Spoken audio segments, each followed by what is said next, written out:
Okay, boys, this is the one we've all been waiting for, the Whirlwind build for Season 2. This will actually be what I'm using in the race to 100 after level 50. My leveling guide for before level 50, I'll leave a link to in the description below.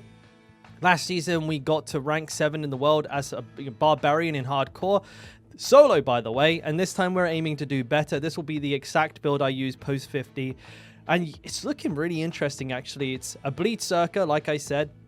A strong emphasis on those two things and making use of all of the new changes to the uniques, the new Paragon changes, of course, the vampiric powers. And we'll break everything down in this video and we'll go through why we've picked what we've picked, how it works and everything like that. So let's start with the skills. We have Lunging Strike. This is something you'll see in basically every build. And that's because it gives you three things. A gap closer, a small little heal, and also a chance to Berserk, which is very useful for this build. And you want to set this one to your dual wield weapons so you get a faster attack speed on it, because we're not really concerned about damage with this ability anyways. For this build, I've got an itchy nose. For this build, we'll be using Furious Whirlwind. This applies a bleed based on our base damage of Whirlwind. So this is going to help us a lot down the line with a lot of sort of downstream effects that we will get into in just a moment. We'll be using Strategic Rallying Cry because we won't really need any Fury because we're not using Unbridled Rage with this build, so Fury's not going to be an issue anywhere near as much as it used to be in the past. And this will help us maintain our uptime on Fortify a lot more consistently now that we're not using Temerity. 1 point in Challenging Shout for the DR. We have Mighty War Cry. This gives us some more Fortify and, of course, more Berserk, more damage. All great stuff. We've buffed the Wazoo out of our shouts as always. Got all of the Berserk uptime passives here as well because we're going to be Berserking practically the entire time. And then we have a pretty sort of generic swath of passives here. Increase our bleed, our damage, damage and distant damage reduction. Of course, heavy-handed, Wrath of the Berserker, and then Gushing Wounds, because this bleed is all about bleeding and berserking, so we want to try and scale our bleed damage up as much as possible, because Whirlwind doesn't have the best bleed in the world, so we need as much help as we can get there. And this allows us to leverage our crit as well for bleeding, so helps us double dip the stat in a way. Now let's talk about the actual gear setup and everything like that. Technique is Two-Handed Axe. It's still the strongest DPS multiplier for Barbarian, so nothing has changed there. As for stat priority recommendations, I will not go through these on the video. It'll take forever, but they are all written in on all of the gear, except from gloves seems to be missing, so I'll put that in post-video. All of these builds will be actively kept up to date by myself. I play nothing but Barbarian, nothing but Diablo 4, so the written stuff will always be the bleeding edge. If you're watching this video in the future, then don't worry, this build will be up to date. Check the link in the description for all that. So yes, let's take a look at the uniques. We have the Tusk Helm of Yorit. This thing looks insane. It's going to give us a 40 to 60% chance when we enrage while in rage to get 15% increased damage, multiplicative, so that is huge, 2% fury per second, and 10% cooldown reduction. Now, we don't actually know what the stats are on the new uniques. However, they've, Diablo very clearly shown that they are improving unique base affixes to be much more attractive for the builds that will use those as uniques. So I'm not too worried about these being dumb. There's a chance, there's still a small chance that the stats on them might be dumb. If they are, we'll come in and change them. But I'm pretty confident they know what they're doing now with these. And worst case scenario, just use the recommendations that I have written here in this stat priority and also the gear requirement stat here as well. There's some written information on what I would use if I don't have this helmet. I mean, you can always get a Shaco, just slap a Shaco in there. That also does the job, so there's always that. Relentless, I mean, you might get one this season.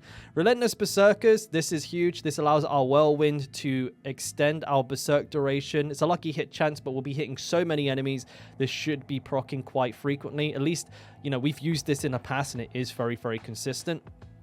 Aspect of Grasping Whirlwind, it's a staple, sucks enemies in. To Bolt's Will.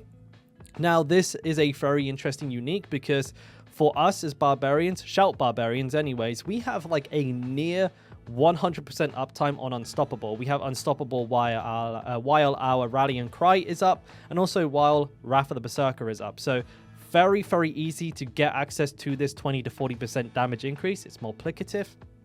And in addition, when we become unstoppable, we generate 50 fury. So really, really, really good pair of pants for barbarians. Ghost Walk here. Now, you can either use Ghost Walk, you could even use Wind Strikers if you prefer. I personally like Ghost Walk. It gives me the most movement speed. Moving on to weapons, we have Dire Whirlwind on our first two-hander. This is just going to increase our crit for Whirlwind through the roof, up to 48%, which is massive. Berserk Ripping. This allows us to add a lot more bleed damage to this build by converting 30% off the base damage that we do while berserking into bleed, so we have even more bleeds to scale. Edge Masters and Limitless Rage, both mainstays for many barbarian builds. They're just very generic, very good DPS increases. And then we have, of course, Bold Chieftain's Echoing Fury. Again, iconic duo, decreases the cooldown of our shouts and gives us fury when our shouts are active. And then Disobedience is on the necklace.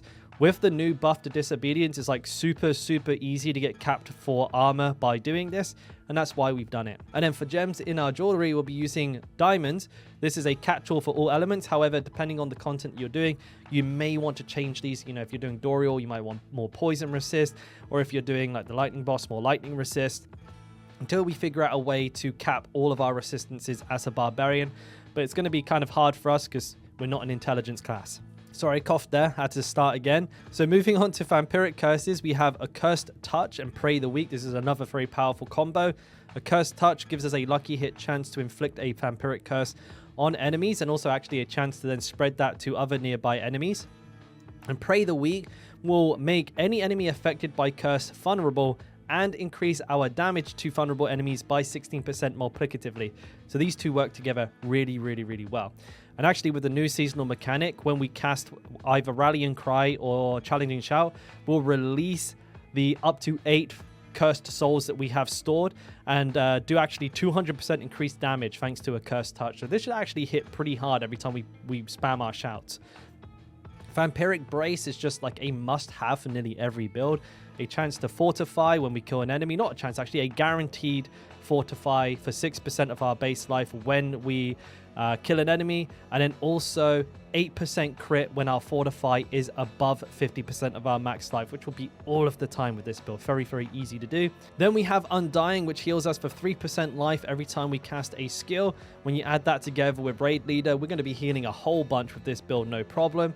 And then Flowing Fanes increases our damage over time by 60% on enemies that are either affected by Vampiric Curse or moving, which should be very easy. We're a Whirlwind build. We are constantly moving. Therefore, enemies are pretty much always constantly moving as well. And then, of course, Vampiric Curse we're applying quite frequently through a Cursed Touch anyway. So it's going to be one or the other. And they're going to be very easy to apply.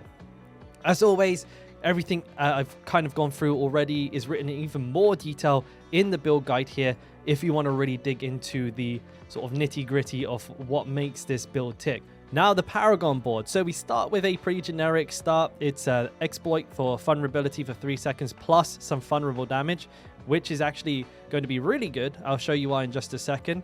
Then we have Disembowel for some cooldown reduction plus some extra bleeding damage. We have Blood Rage here, which got reworked. This is really good now. So killing a bleeding enemy, which will be all of the enemies that we hit, has a 10% chance to grant Berserking for 5 seconds, which is really good for our Berserk uptime when you add it with everything else. And this is the really good part. Your damage dealt, so all of the damage that we deal, is increased by multiplicatively 25% off the total amount of our damage while berserking bonus, which is massive because this stat rolls really high on weapons and stuff like that, and we have that. So in the stat priorities, you'll see that that's on there. And we've also taken it anywhere that we could on the Paragon board. But there is also a glyph that we'll look at in just a second. It's insane. We have Marshall. It's a cooldown build, so that's going to be something that we're obviously using to help with our shout cooldown. Now we have Decimator as well. We only are making use of the first part of this, but it's still very good. So every time we damage a vulnerable enemy, we get 10% increased damage. Now, if you overpower, you'll also get a further 10%, but Whirlwind cannot overpower. No channeled abilities can. So this won't be going... I mean, we might occasionally get the very lucky lunging strike, but this is not something we'll be getting any use of. Next, we have Wrath. Now, Wrath is primarily for the crit damage. The Fury regen is a nice touch, but for our build, it's not that actual important. We just want the crit damage from this one mostly, so that's that there. We have a more damage while berserking, but here's where I love this.